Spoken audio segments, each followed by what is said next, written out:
Yes, sir. So there was some network issue. Yes. So we would again like to, want you to just restart. So the question was that, who should become a pilot?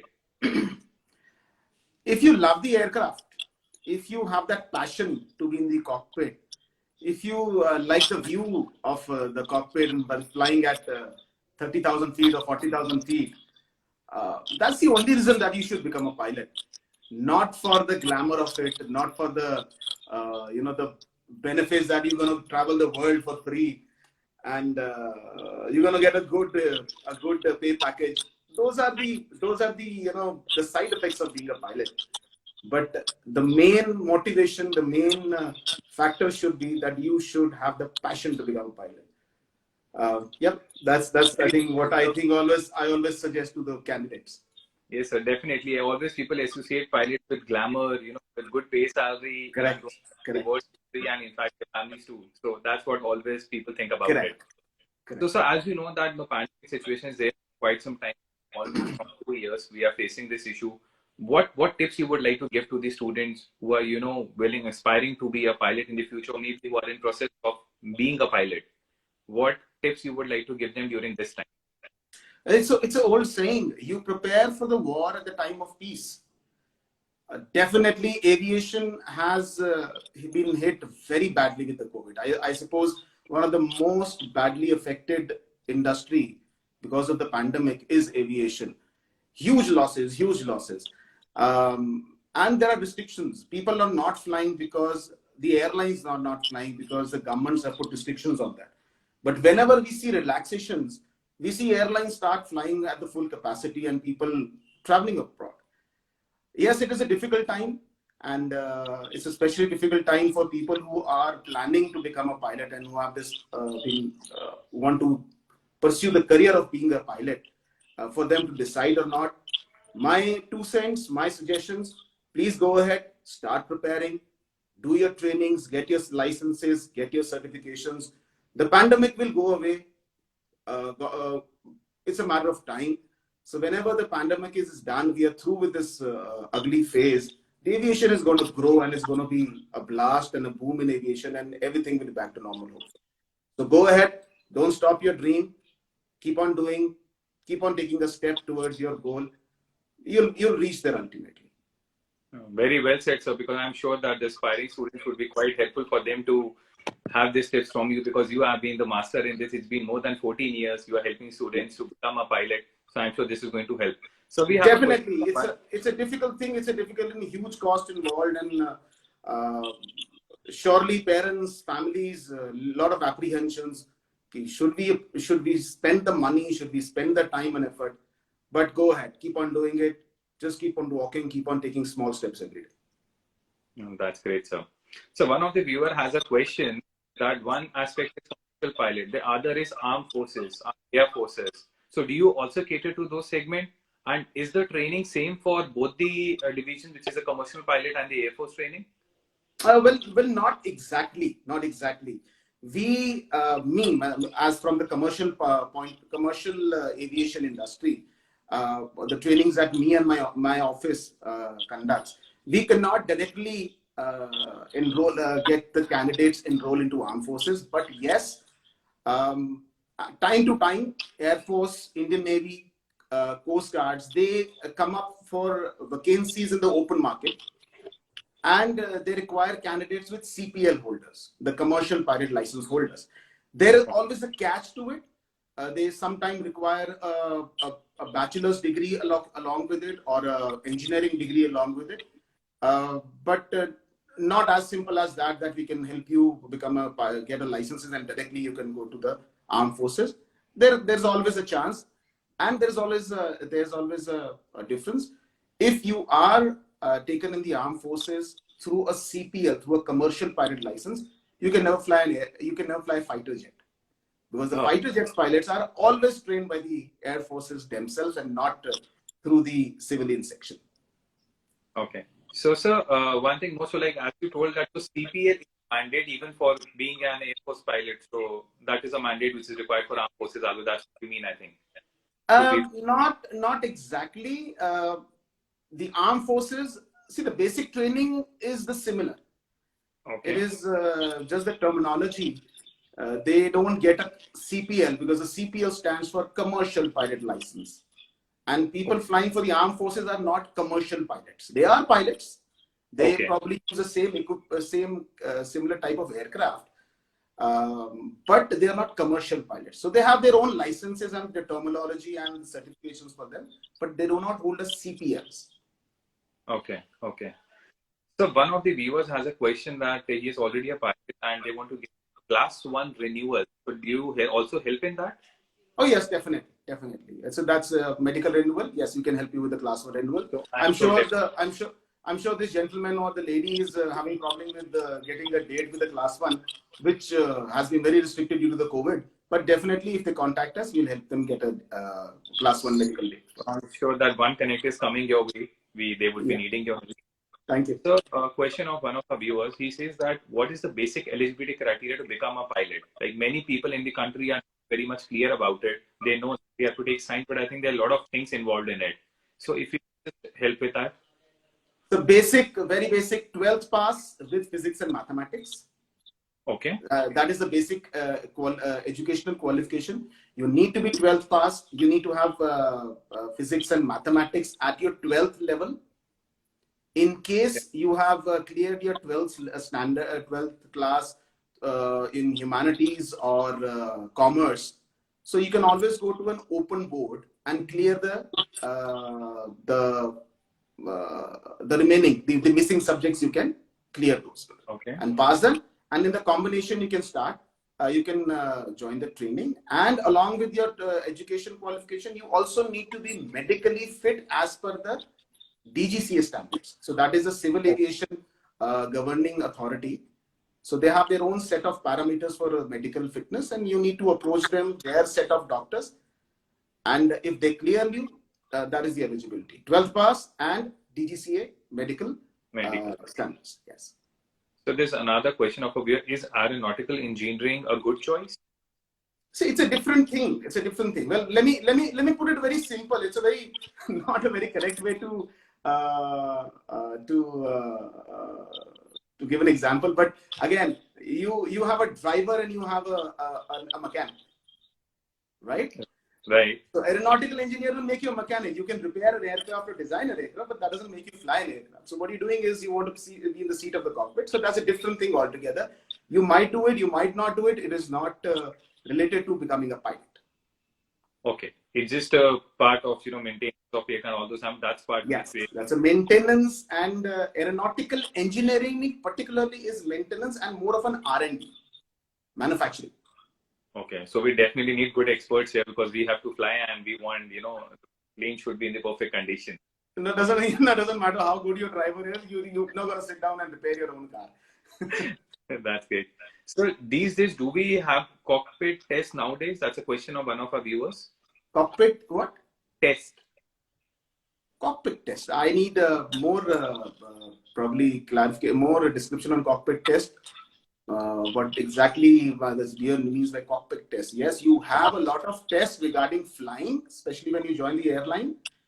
I don't exactly know what the cockpit test stands for. Okay. There is a lot of checks, lot of renewals that the active pilots flying for airlines have to go after period. Probably 6 months every time they have to go for a check. If the gentleman or the lady is referring to that cockpit test, yeah, definitely. There are a lot of cockpit tests involved. Okay. So, sir, about when we talk about flight trainings, pilot trainings, it happens in India as well as abroad. What is the major difference you would like to, highlight or tell our viewers or the aspiring student that what is the difference between a pilot training in India and outside the country? That will not sound very good, but still I'll go ahead. See, it is a personal choice. It's a personal choice where you want to try and what's your condition and what's your circumstances of doing it. We have more than 30 flight schools in India, and all of them are recognized and renowned schools. I would not say that trainings are lesser by any circumstances, but everyone has a choice. And everyone has something in mindset. My experience, we've been operating in 5 countries, including India. My experience personal has been that flight trainings in US are very practical oriented, practical based. And what we have felt, me and my team in my office, we have felt is that the American training infuses a lot of confidence in the cockpit level point of view with the training. But otherwise, trainings are good. My always first choice has been, if someone comes to me with a blank mind, training, where should we do? It's an automatic answer from me that you should opt for US first. Okay. Again, not trying to undermine any of the flight schools in India or anywhere else, but that is my personal experience. Okay. So in terms of, the practical experience, that is better outside the country. Yes. That's what Yes. you would like Yes. to highlight. Okay. Definitely. So when a person becomes a pilot, what are the options, they get in their career? What are the more options? Like one is going to the, an airlines pilot. What are the other options which you would like to, mention that a person can always explore? So plenty. Starting airline is always the dream job. It's a dream job to become the airline pilot, and I would say that is a premium job in this segment, in this industry. But if someone has not been successful for any reason, you can opt for becoming a flight instructor. You can the COVID period has seen a lot of air ambulances being used. So that is another segment you can join. Chartered companies, again in COVID also we've seen a lot of people using chartered aircraft, chartered flights for their travel purposes. Corporates, a lot of corporates in India, a lot of corporates have a lot of aircraft. And you need pilots. I've rarely find any corporate or any other guy flying their own aircraft. They'll always hire a pilot. Airlines are always there. You can, in India, all the state governments, central and state governments, they have their own aircraft, set of aircraft for their own bureaucracy, for the ministers and for the government to fly around. Like we keep on seeing the Prime Minister's aircraft, the new aircraft going 777. So it's a very fancy, very nice aircraft. So obviously someone is flying it. And obviously you can, again, when the chance comes, when the opportunity comes, you can apply for the Indian Air Force, Navy and the Coast Guard when those opportunities come. So airlines, definitely, they are what I can say is the largest hirer, or you can they take the maximum number of pilots because of the quantum and numbers that they operate of the aircraft. Okay. But there are other fields to look into also. Okay. So one viewer has a question that, as per you, which is the best country to choose and to pursue pilot training program they should think? As I said, for me it is always US. It's always US. But again, it all depends. Again, see, it all depends. There are lots of ifs and buts to it. There's lots of ifs and buts to it.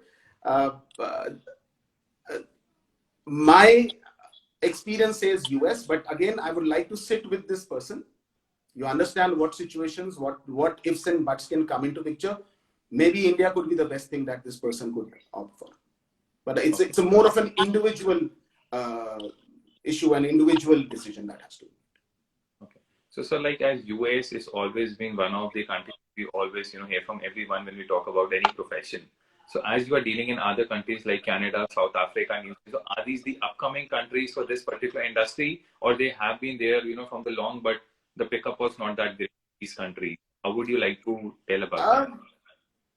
I think Canada has always been there parallel to US.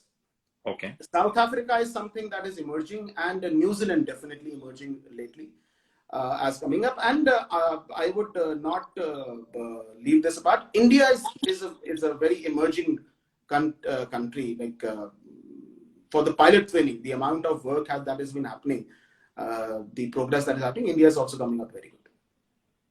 So when we say that a person goes out for pilot training to any country or any training school, we always talk about hours, that I did this much of flying hours, and I think there's some eligibility criteria. So is it same in the countries outside India and India? Is it the same? No, it is not. More or less the things are similar. But I call it as a syllabus, the flying syllabus. It is also called as the flying hours.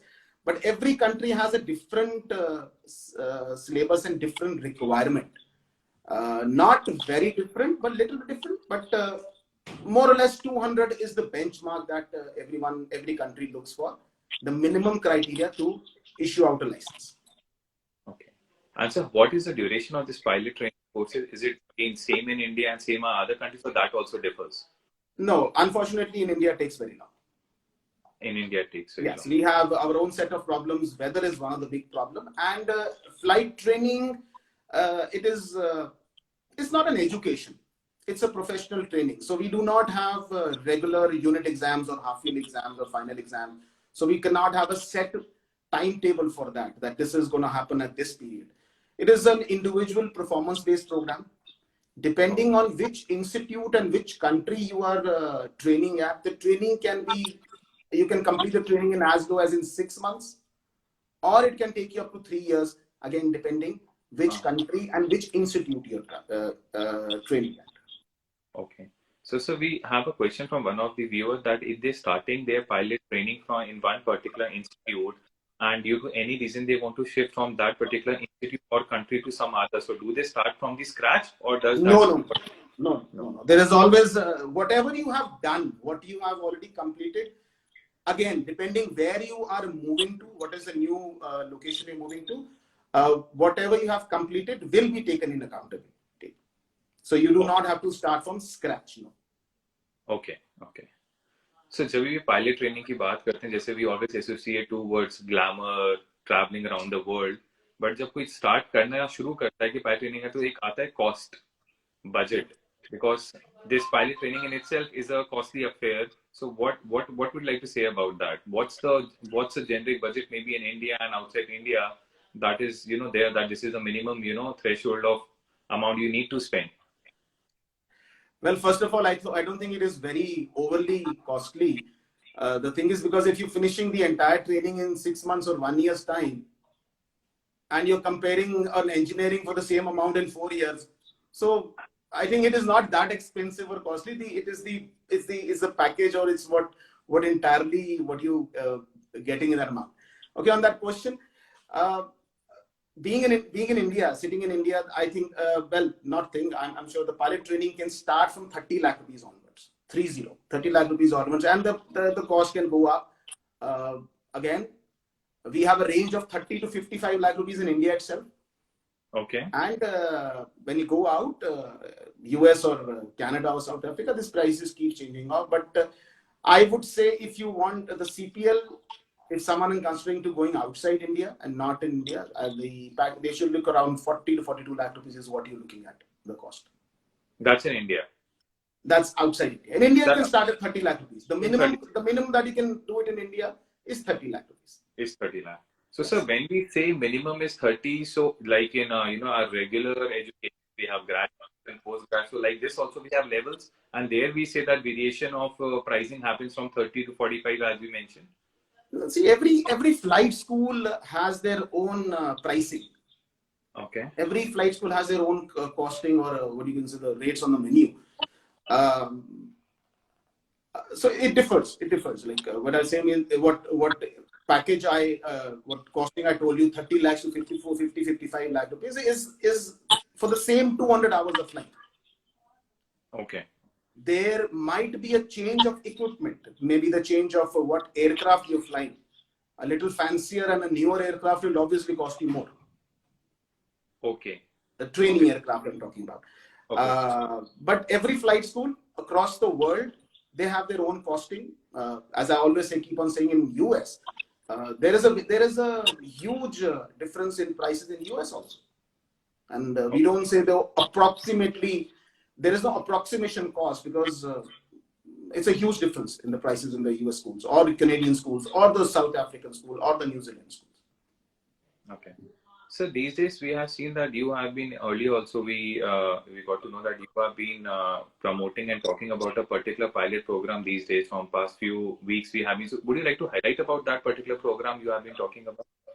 See, again, my program, our goal for last more than a decade, we working around it. So what we found out, there is a whole lot of choices that you can go around in India, outside India. So what makes you better? Does it make you better by paying more? Does your license value increase because you're going to a school that is costlier, or you're going to a school which is in a better city or a larger city or a larger airport? or probably you're flying a brand new aircraft in a training, will it increase the chances of your job hiring? Well, no, that doesn't.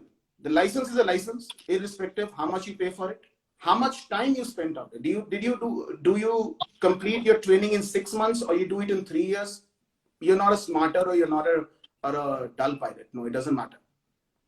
So what we do, what our goal is always to make the training cost effective and time effective. Right. So we try to keep the training in a certain time frame and a certain amount of money. For example, if I tell you, Ankit, I can make you a pilot in 4 months, but the costing is going to be 70 lakh rupees. I don't know, or maybe, I'll make the entire training in 25 lakh rupees. It will take you 4 years. So firstly is not cost effective, and second, training is not time effective. So what we always focus on is a program that should be finished in a decent time and a decent budget. And that is what we've been promoting for last 2-3 years.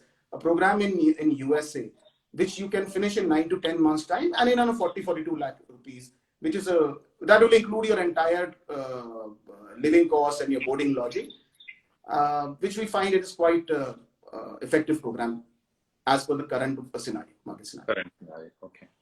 So, sir, this was quite a fruitful input which you have shared with us. So, before we get off this live session, final tips you would like to give to the students, or things they should keep in mind before even deciding that which career they have to go into? Because we have, seen a lot of people are confused whether they want to go to aviation or not. So you highlighted about the glamour part, that passion should be there. So any closing note for all the aspiring students? It's a beautiful career. I speak only specifically for the cockpit crew, that is the aircraft pilot. It's a beautiful career, a beautiful atmosphere. The airport is your office, and the cockpit is your cabin. So you can't have a better setting or environment more than that. It's a hardworking job. You need to study a lot. A lot of candidates have this notion that becoming pilot, you don't need to open up books and you don't need to study a lot.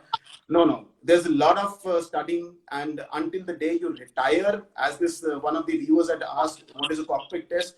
These tests will go on till the time you're flying, till the time you're working. A beautiful career. Keep yourself focused, and yes, go on. Take tiny steps every day. Don't fear about the COVID. Don't fear of anything else. When you're passionate about it, you work hard about it, you will get there eventually. No, thanks a lot, sir, for your kind words. So as everyone, as all the viewers heard, people who are, looking forward to become a pilot, Star Educare is the best place to go. With over 14 years of experience, and seriously, the number of 1,500 more pilots they have trained till now, it's humongous.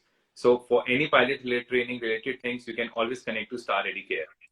Thanks a lot, sir, for your time. Thank you for the chance. We always give a Phailaav tip of the day. So for this week, we would like to tell, in the pandemic, we have seen there's a lot of increase in digital marketing courses. They have a lot of online courses which has come up, and a lot of students are going for it. Some are going for it for a basic knowledge. Somebody are going to make it as a profession. Our take on that is, learning digital marketing is good, but before that, you should know what is marketing. There is a lot of difference between, a digital marketing and a marketing. So one should understand the basics of marketing and then go for a digital marketing course. That would really help you and be fruitful in your career. So thanks a lot, everyone. Ankit this side, your host for the day from Phailaav Vodcast. Thank you, sir. Thanks a lot. Thank you.